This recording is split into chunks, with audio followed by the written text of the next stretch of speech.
The day following was a disastrous one for me. While moving a framed canvas from one easel to another, my foot slipped on the polished floor, and I fell heavily on both wrists. They were so badly sprained that it was useless to attempt to hold a brush, and I was obliged to wander about the studio, glaring at unfinished drawings and sketches, until despair seized me, and I sat down to smoke and triddle my thumbs with rage. The rain blew against the windows and rattled on the roof of the church, driving me into a nervous fit with its interminable patter.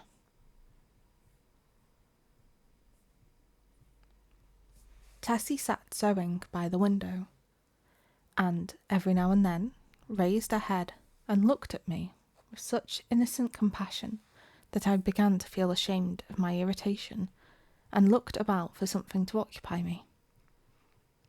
I had read all the papers and all the books in the library, but for the sake of something to do, I went to the bookcases and shoved them open with my elbow. I knew every volume by its colour and examined them all, passing slowly around the library and whistling to keep up my spirits. I was turning to go into the dining room when my eye fell upon a book bound in serpent skin, standing in a corner of the top shelf of the last bookcase. I did not remember it, and from the floor could not decipher the pale lettering on the back, so I went to the smoking room and called Tessie. She came in from the studio and climbed up to reach the book. "What is it?" I asked. "The King in Yellow." I was dumbfounded. Who had placed it there? How came it in my rooms? I had long ago decided that I should never open that book, and nothing on earth could have persuaded me to buy it. Fearful lest curiosity might tempt me to open it, I had never even looked at it in bookstores. If I ever had any curiosity to read it, the awful tragedy of young Castaigne, whom I knew, prevented me from exploring its wicked pages. I'd always refused to listen to any description of it, and indeed nobody ever ventured to discuss the second part aloud, so I had absolutely no knowledge of what those leaves might reveal. I stared at the poisonous mottled binding as I would at a snake. "Don't touch it, Tessie," I said. "Come down." Of course my admonition was enough to arouse her curiosity, and before I could prevent it, she took the book and, laughing, danced off into the studio with it.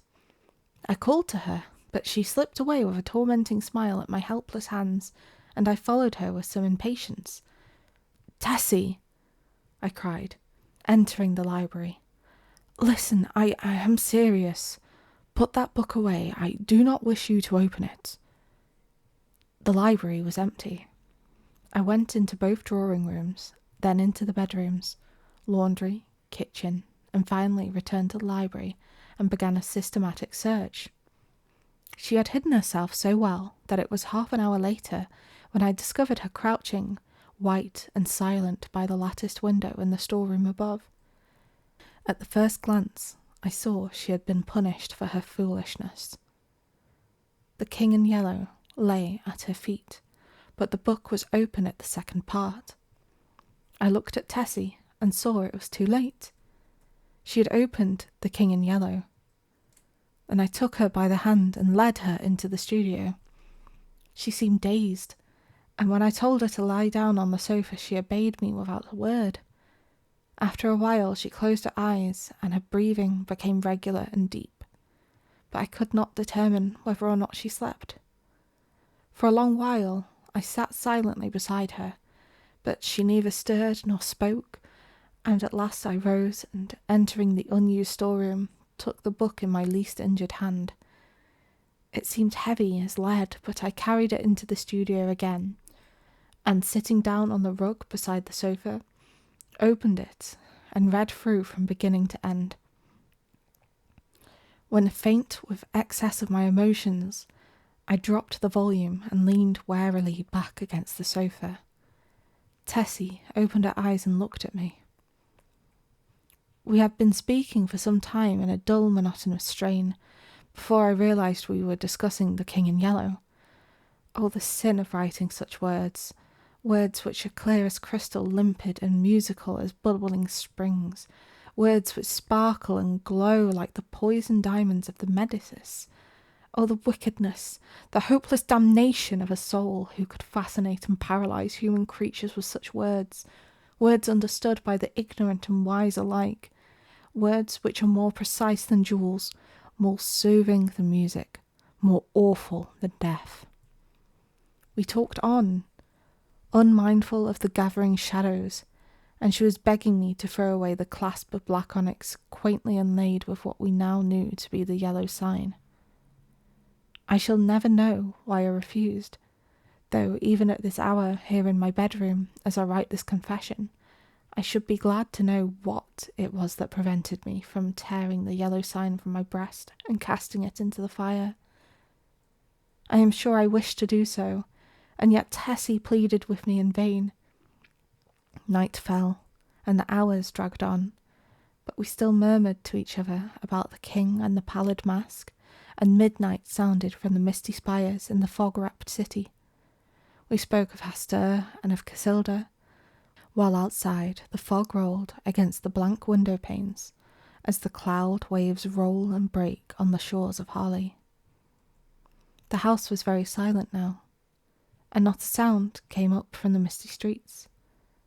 Tessie lay among the cushions, her face a grey blot in the gloom, but her hands were clasped in mine, and I knew that she knew and read my thoughts as I read hers, for we had understood the mystery of the hides, and the phantom of truth was laid.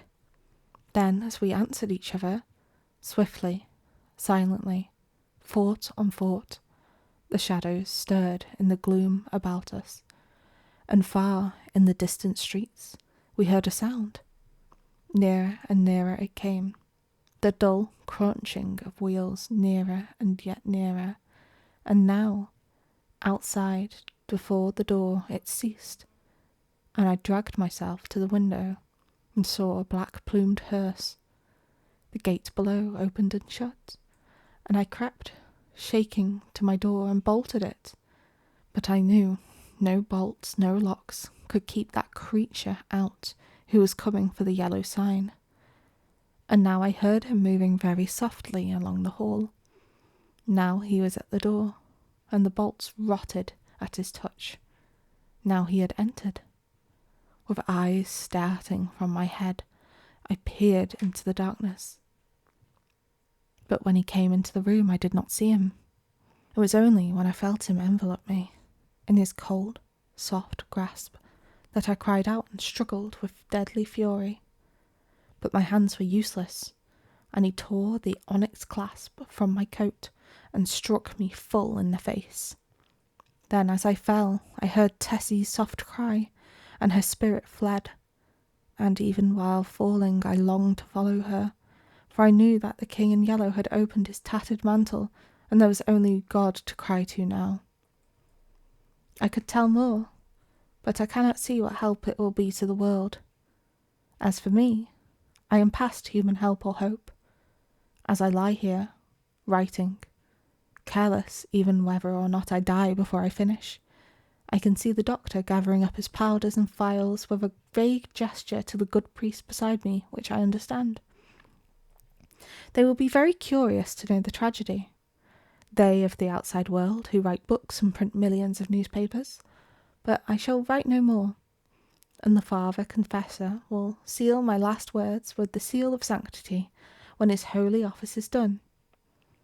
They of the outside world may send their creatures into wrecked homes and death-smitten firesides, and their newspapers will batten on blood and tears. But with me their spies must halt before the confessional. They know that Tessie is dead, and that I am dying. They know how the people in the house, aroused by an infernal scream, rushed into my room and found one living and two dead. But they do not know what I shall tell them now. They do not know that the doctor said, as he pointed to a horrible, decomposed heap on the floor, the livid corpse of the watchman from the church, I have no theory, no explanation. That man must have been dead for months. I think I am dying. I wish the priest would